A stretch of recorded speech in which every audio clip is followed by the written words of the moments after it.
aí, pessoal do sexto, vamos para a nossa terceira aula e nós vamos continuar falando sobre a ecologia. Então, nós já tínhamos visto na aula anterior o que a ecologia estuda e principalmente a importância de se ter todo o conhecimento do meio ambiente, dos ecossistemas, para o nosso bem-estar também. Então, hoje nós vamos dar detalhe para um assunto muito importante e que inclusive nós participamos, que são as cadeias alimentares. Tenho certeza que todo mundo já ouviu falar, já fez um desenho, já viu imagens de uma cadeia alimentar e o que nós chamamos de níveis tróficos. Então vejam bem, a alimentação é um dos itens importantes para a sobrevivência de todos os seres vivos. Então, diante de todas aquelas condições que o planeta Terra oferece para a existência de vida nele, a alimentação, o fornecimento dessa alimentação, as condições, é um dos fatores que garante a sobrevivência de todas as espécies.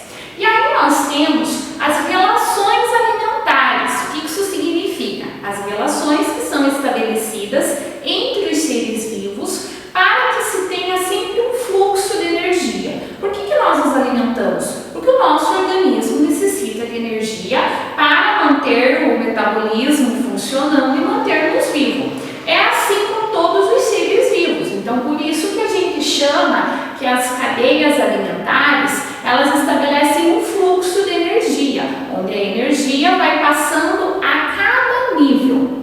Bom, de acordo com a forma de alimentação, os seres vivos eles obtêm o alimento de diversas formas, até mesmo nós. Então, basicamente, nós temos esses dois nomes aqui, que daqui para frente nós vamos trabalhar muito, que é autótrofos e heterótrofos. O que significa? Qual é a diferença? Autótrofos, vamos lembrar da palavra autonomia. O que isso significa? São aqueles seres que têm condições de produzir o seu próprio alimento. Quem são eles? Entra aqui plantas, algas, independente do ecossistema em que eles vivem. Já os heterótrofos, eles são ao contrário. Os heterótrofos, eles precisam ir em busca do seu alimento. Eles não têm as condições favoráveis que os autótrofos têm para produzir o seu próprio alimento. Então, basicamente, todos os seres vivos, eles são classificados em autótrofos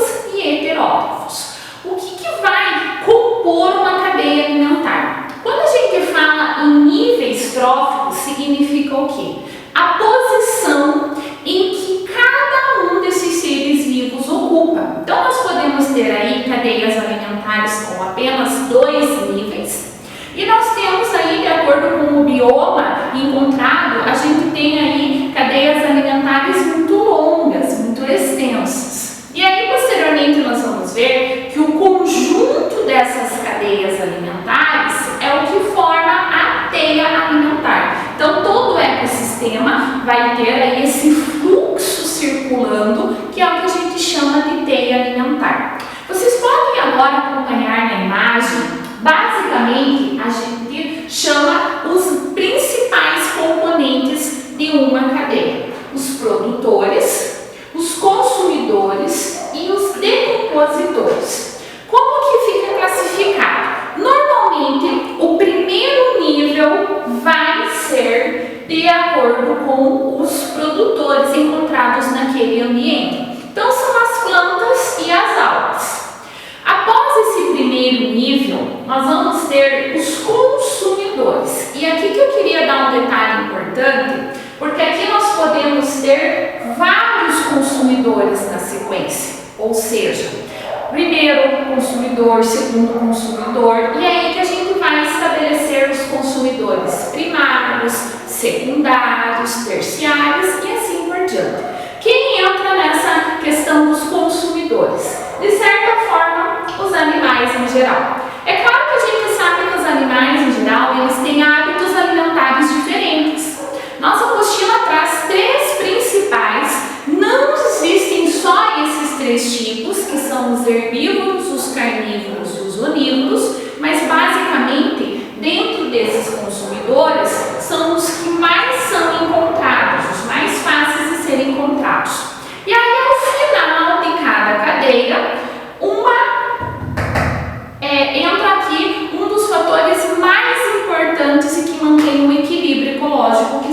decompositores. Então vejam aqui, eu coloquei ao final da cadeia, mas ela pode estar acompanhando todo o processo da cadeia. Por quê? Uma vez que um ser vivo morre, mesmo que seja lá no início da cadeia, os decompositores vão entrar em ação, que são os fungos e as bactérias. Eles fazem a decomposição da matéria orgânica e com isso eles reciclam a natureza. Então, dessa forma que a gente tem esses níveis tróficos. Quanto maior a cadeia alimentar, menor o nível de energia. Então, é claro que se eu tenho uma cadeia alimentar apenas com 2 níveis, o fluxo de energia desse daqui vai ser muito maior que se eu tivesse mais 3 consumidores. Ao longo dessa cadeia, essa energia vai se perdendo nos níveis anteriores. Então, isso vocês têm que ter bem claro essa questão para a gente conseguir visualizar e fazer a montagem de uma cadeia alimentar. E um fato também muito importante que a gente tem que levar em consideração na natureza é um desequilíbrio na cadeia. Hoje a gente sabe os diversos tipos de impactos ambientais que o meio ambiente sofre e com certeza isso afeta diretamente o quê? Esses níveis. De que forma?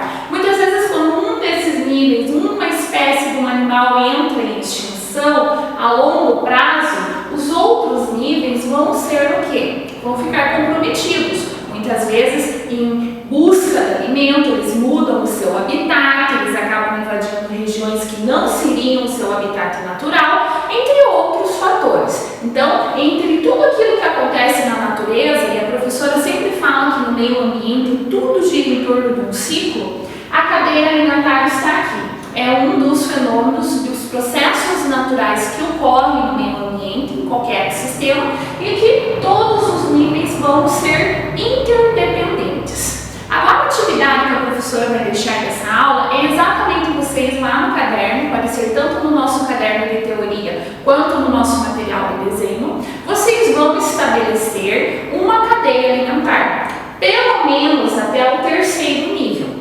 E aí vocês vão ter que identificar nessa cadeia quem são os produtores, quais são os consumidores. Aí fica, se vocês quiserem fazer com 2 consumidores, com 3 consumidores, e ao final vocês não vão poder esquecer dos decompositores, certo? Eu aguardo o desenho de vocês.